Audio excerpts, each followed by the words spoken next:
मोखाडा तालुक्यातील खोच गावातील विधवा कविता दत्तात्रय घाटाळ यांचे घर नुकत्याच झालेल्या मुसळधार पावसामुळे पूर्णपणे जमीनदोस्त झाले। या दुर्घटनेमुळे घाटाळ कुटुंबावर मोठे संकट ओढवले असून त्यांना बेघर होण्याची वेळ आली आहे।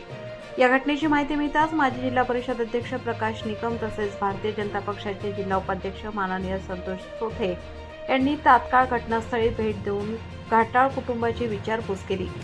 कुटुंबाची अत्यंत हलाखीची परिस्थिती पाहून त्यांनी स्वतःच्या खर्चातून नवीन घर बांधून देण्याचा निर्णय जाहीर केला। त्यामुळे संकटात सापडलेल्या या कुटुंबाला मोठा आधार मिळाला आहे।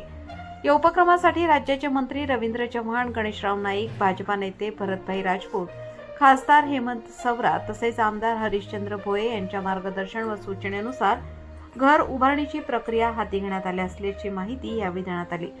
दरम्यान मोखाडा तालुका तहसीलदार शिंदे यांनी शासनाकडून मिळणारी मदतही लवकरात लवकर उपलब्ध करून देण्यासाठी पाठपुरावा सुरू असून घरकुलाचे बांधकाम तातडीने पूर्ण करून कविता घाटाळ यांच्या कुटुंबाला सुरक्षित निवारा उपलब्ध करून देण्याचा निर्धार व्यक्त करण्यात आला।